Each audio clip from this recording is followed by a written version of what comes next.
2025 का पहला और अब तक का सबसे रोमांच सांसें रोक देने वाला मुकाबला आज इतिहास की दो बड़ी टीमें कोलकाता और बेंगलोर के बीच ईडन गार्डन कोलकाता में खेला गया।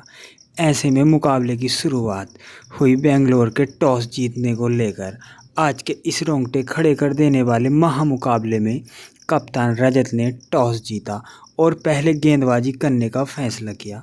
विपक्षी टीम कोलकाता को बल्लेबाजी के लिए आमंत्रित किया। फिर मुकाबला शुरू हुआ। रनों की बारिश करने के इरादे से कोलकाता की ओर से सुनील नारायण और डी कॉक ओपनिंग बल्लेबाजी करने के लिए मैदान में उतरे।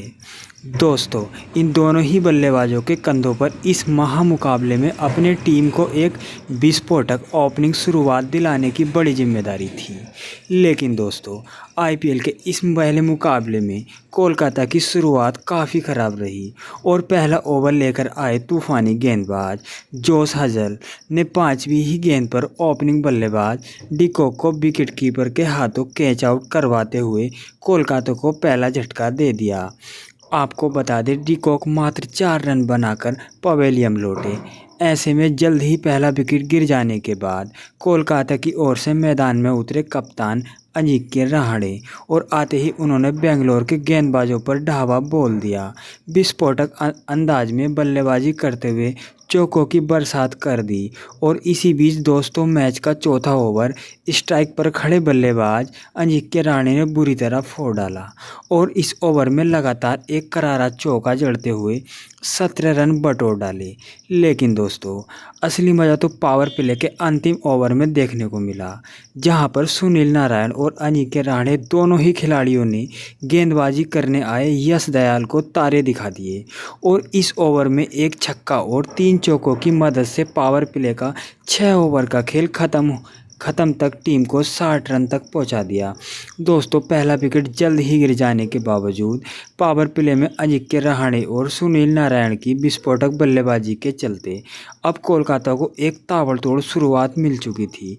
लेकिन अब मैदान में मौजूद इन दोनों ही खिलाड़ियों के कंधों पर जिम्मेदारियां थीं। पावर प्ले के बाद भी अपना यही अंदाज जारी रखें और तेज गति से विस्फोटक अंदाज में बल्लेबाजी करते हुए टीम का स्कोर आगे बढ़ाएं। दोस्तों, ऐसा ही कुछ अंदाज दोनों ही बल्लेबाज से देखने को मिला। पावर प्ले खत्म हो चुका था, लेकिन सुनील नारायण और अजिंक्य रहाणे का बल्ला आज बेंगलोर के गेंदबाजों के खिलाफ रुकने का नाम नहीं ले रहा था। हर ओवर में दोनों ही बल्लेबाज बेंगलोर के गेंदबाजों पर दबाव बनाते हुए ईडन गार्डन पर रनों की बरसात कर रहे थे। दोस्तों, इसी के चलते कप्तान अजिंक्य रहाणे ने महज 25 गेंदों में बेंगलोर के खिलाफ अपना तूफानी पासा जड़ दिया और सुनील नारायण के साथ मिलकर तीसरे विकेट के लिए 100 से अधिक रनों की साझेदारी भी निभा डाली।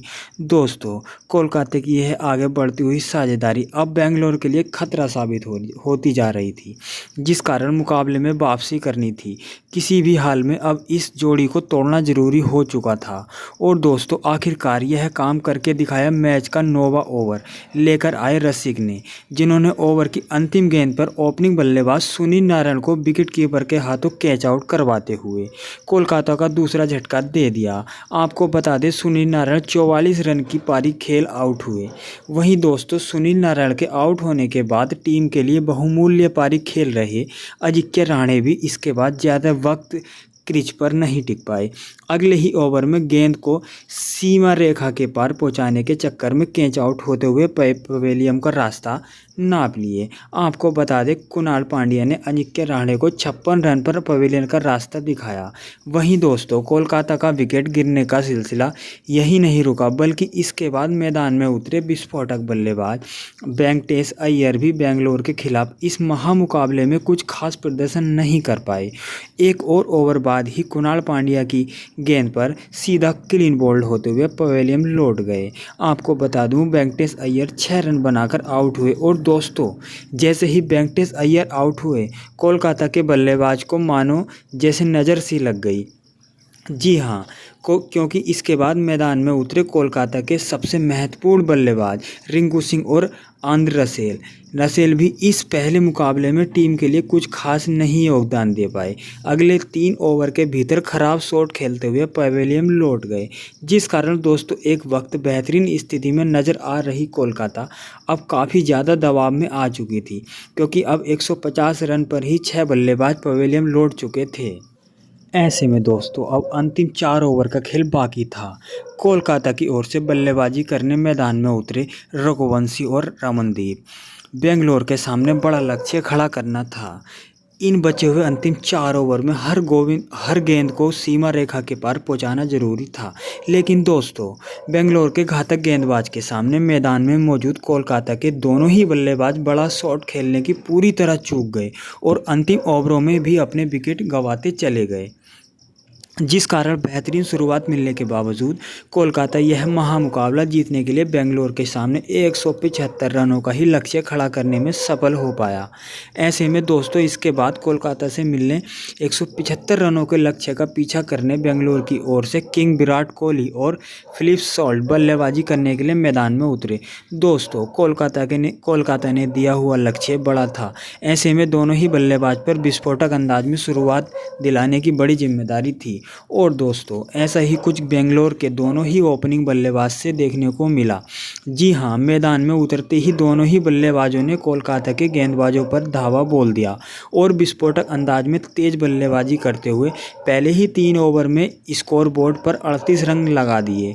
दोस्तों बेंगलोर के ओपनिंग बल्लेबाज का कुछ अलग ही तूफान आज ईडन गार्डन पर देखने को मिल रहा था, खास करके फिलिप सॉल्ट का, जिन्होंने चौथे ओवर में आतंक मचा डाला और गेंदबाजी करने आए वरुण चक्रवर्ती की बुरी तरह पिटाई करते हुए इस ओवर में 3 करारे चौके और एक आसमानी जड़ दिया, मतलब कि एक छक्का। वहां अगले ओवर में किंग विराट कोहली के बल्ले से 2 आसमानी देखने को मिले और दोस्तों इसी के चलते इन दोनों ही बल्लेबाज ने पावर प्ले के 6 ओवर में ही टीम को 80 रन तक पहुंचा दिया। दोस्तों लक्ष्य का पीछा करते हुए बेंगलोर को जिस शुरुआत की ज़रूरत थी वह ओपनिंग जोड़ी ने अब दिला दी थी, लेकिन अब मैदान में मौजूद किंग विराट कोहली और फिलिप सॉल्ट के कंधों पर जिम्मेदारी थी। पावर प्ले के बाद भी अपना यह अंदाज जारी रखें और तेज गति से विस्फोटक बल्लेबाज करते हुए टीम का स्कोर आगे बढ़ाएं। और दोस्तों ऐसा ही कुछ देखने को मिला। जी हां, पावर प्ले खत्म हो चुका था, लेकिन दोनों ही बल्लेबाज खराब गेंद को अभी भी सीमा रेखा के पार पहुंचाने में बिल्कुल भी संकोच नहीं कर रहे थे, जिस कारण अब 10 के रन रेट से बेंगलोर आगे बढ़ रही थी। और इसी बीच विस्फोटक बल्लेबाज फिलिप सॉल्ट ने कोलकाता के खिलाफ अपना धमाकेदार पासा जड़ दिया। दोस्तों बेंगलोर की यह जोड़ी अब कोलकाता के लिए खतरा साबित हो रही थी, लेकिन तभी वरुण चक्रवर्ती ने अपना जादू बिखेर दिया और टीम के लिए खतरा साबित हो रहे फिलिप सॉल्ट को कैच आउट करते हुए बेंगलोर को पहला झटका दे दिया। आपको बता दें फिलिप सॉल्ट ने 56 रन की पारी खेली। ऐसे में अब विराट कोहली का साथ निभाने मैदान में उतरे देवदत्त पडिक्कल। फिर यहां से कुछ देर तक तो कोहली और पडिक्कल के बीच साझेदारी देखने को मिली, लेकिन मैच के 12वें ओवर में नए बल्लेबाज देवदत्त पडिक्कल धैर्य खो बैठे और गेंद को सीधा सीमा रेखा के पार पहुंचाने के चक्कर में कैच आउट हुए। 10 रन की पारी खेल पवेलियन लौट गए।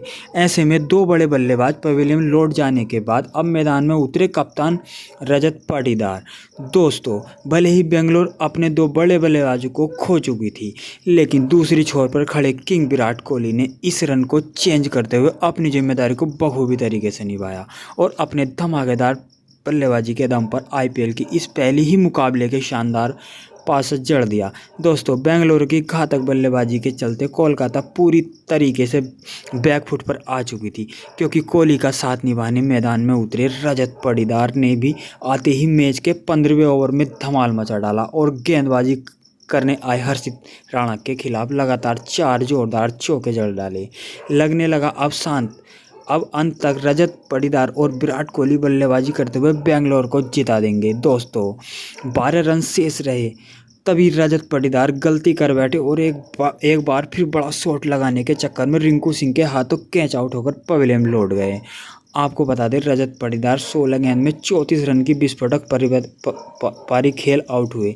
लेकिन दोस्तों अब तक मुकाबला पूरी तरीके से कोलकाता के हाथ से निकल चुका था, क्योंकि इसके बाद बचे हुए रन 12। मैदान में उतरे लियाम लिविंगस्टोन ने एक आसमानी और एक तेज तर्राक चौके की मदद से काफ़ी आसानी से बना लिए और इस आईपीएल के पहले मुकाबले में कोलकाता के खिलाफ बेंगलोर 7 विकेट से एक धमाकेदार जीत दिला दी। दोस्तों आपको कैसी लगी हमारी ये वीडियो कमेंट करके जरूर बताइएगा और चैनल को सब्सक्राइब कर लीजिएगा। धन्यवाद।